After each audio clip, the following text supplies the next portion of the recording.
আজকে তোমাদের সাথে শেয়ার করব আমি যেভাবে গোবিন্দভোগ চাল দিয়ে এঁচোড় রান্না করি সেই রেসিপিটা। গুড়িয়াস কুকবুকে সকলকে স্বাগত জানাই।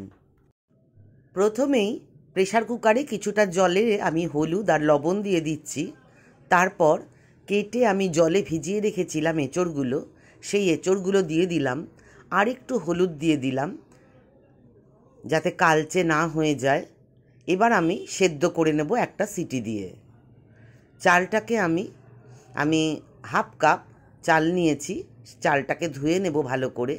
দেখো একটা সিটি দিয়ে আমি এঁচোড়টা সেদ্ধ করে নিয়েছি। এবার দেখে নিতে হবে সেদ্ধ হয়েছে কি না। সেদ্ধ হয়ে গেছে ভালোভাবে। এবার একটা ঝুড়িতে দিয়ে জলটা ঝরিয়ে নেব। তারপর কড়াইতে সামান্য সর্ষের তেল দিয়ে কড়াইয়ের চারধারে তেলটা লাগিয়ে দিতে হবে। তারপর আমি ওই সিদ্ধ করে রাখা এঁচোড়গুলো দিয়ে ভালো করে ভেজে নেব। আর এঁচোড় ভাজার সময় পরিমাণ মতন লবণ আর কিছুটা হলুদ দিয়ে দেব। সব কিছুর পরিমাণ আমি লিখে দিলাম, ডেসক্রিপশানেও দেয়া থাকবে। আমাদের রেসিপিগুলো ভালো লাগলে লাইক করো, কমেন্ট করে জানিও কেমন লাগলো। দিয়ে দিলাম চিনি, সামান্যই দেব, যারা খাও না তারা চিনিটা স্কিপ করবে। আর এই ধরনের নানা রেসিপি পেতে আমাদের চ্যানেলটাকে সাবস্ক্রাইব করে আমাদের পাশে থেকো। এঁচোড় ভাজা হয়ে গেলে তুলে রেখে দিচ্ছি একটা বাটিতে। ওই কড়াইতেই কিছুটা তেল দিয়ে আমি ফোড়নে দিয়ে দেব মৌরি। এঁচোড়ে কিন্তু মৌরি দিলে খুব সুন্দর গন্ধ হয়। দিয়ে দিচ্ছি একটা শুকনো লঙ্কা, দিয়ে দিচ্ছি তেজপাতা, দিয়ে আমি ফোড়নটাকে সুন্দর গন্ধ বেরোনো পর্যন্ত ভেজে নিয়ে দিয়ে দেব টুকরো করে রাখা আলু দিয়ে ভালো করে নাড়াচাড়া করে পরিমাণ মতন লবণ দিতে হবে পরিমাণ মতন হলুদ, তবে হলুদ খুব বেশি দেব না, অল্প দেব। দিয়ে আমি আলুটাকে ভালো করে ভাজা ভাজা করে নেব। আর কিছুটা ভাজার পরে ঢাকা দিয়ে কিছুটা নরম করে নেব আলুটা।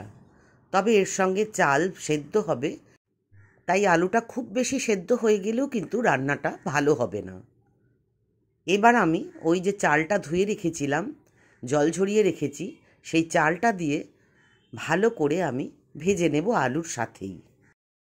এঁচোড় আমাদের রোগ প্রতিরোধ ক্ষমতা বৃদ্ধি করে, কোষ্ঠকাঠিন্য দূর করে, ওজন কমাতে সাহায্য করে। এছাড়াও চোখের পক্ষেও এঁচোড় খাওয়া খুব ভালো। আলু চাল ভালো করে ভাজা হয়ে গেলে দিয়ে দেব মশলা। প্রথমেই দিয়ে দেব জিরের গুঁড়ো, পরিমাণ লিখে দিলাম, লঙ্কার গুঁড়ো দিয়ে আমি একটু ভাজা ভাজা করে নেব। এখন কিন্তু জল দেব না, সামান্য ভাজা ভাজা করেই আমি অন্যান্য মশলাগুলো দিতে থাকব। এবার দিয়ে দেব ধনের গুঁড়ো। ধনের গুঁড়োটাই কিন্তু আমি বেশি রান্নায় ইউজ করি, জিরের থেকে ধনের গুঁড়োটা ডবল দিই, এতে রান্নার স্বাদ খুব ভালো হয়। এবার ধনেটা দিয়েও আমি ভালো করে ভেজে নিচ্ছি। এরপর সামান্য জল দিয়ে আমি মশলাটাকে একটু কষিয়ে নেব চাল আলুর সাথে। এই জায়গায় তোমরা চাইলে টমেটো কুচি দিতে পারো, তবে আমি শুক্রবার দিন রান্না করেছিলাম তাই টমেটোটা দিইনি। ভালো করে মশলাটাকে কষিয়ে নিয়েছি, দেখো শুকনো হয়ে গেছে একদম। খুব ভালো করে মশলা থেকে গন্ধ বেরোলে সুন্দর একটা গন্ধ বেরোচ্ছে রান্নার। এবার আমি ওই ভেজে রাখা এঁচোড়গুলো দিয়ে দিলাম, দিয়ে আমি আবার ভালো করে ভাজা ভাজা করে নেব। এই সময় গ্যাসটা কখনো লো, কখনো মিডিয়াম, কখনো হাই করে এই ভাজাটা করতে হবে। এবার দিয়ে দিচ্ছি পরিমাণ মতন লবণ, পরিমাণ মতো মিষ্টি। আমি এই রান্নাটা একটু মিষ্টি মিষ্টি করি, তোমরা চাইলে মিষ্টিটা স্কিপ করতে পারো। এবার আমি দিয়ে দেব জল কিন্তু বেশ অনেকটা দিতে হবে, কারণ এখানে চাল যা আছে তার 4 গুণ জল তো দিতেই হবে।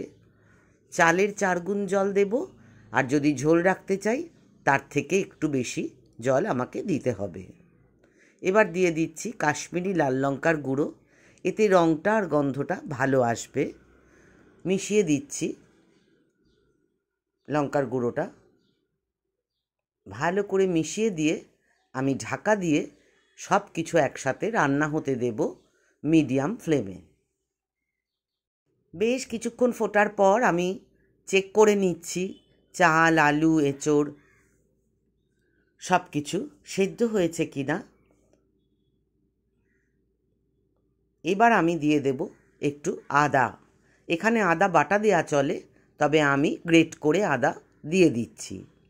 এই সময় আদা দিলে কিন্তু গন্ধটা ভালো হয়। প্রথম দিকে আমি আদা দিই না রান্নায়, শেষ দিকে দিই আদা আর গরম মশলাটা। এবার আমি দিয়ে দেব গরম মশলা। গরম মশলাটা দিয়ে আর আদাটা দিয়ে আমি ভালো করে নেড়ে চেড়ে ফুটিয়ে নেব। দিয়ে দিচ্ছি কয়েকটা কাঁচা লঙ্কা, এতে সুন্দর গন্ধ হবে। আর যারা বেশি ঝাল খায় তারা এই লঙ্কাটা খেতে পারবে খাবারের সাথে।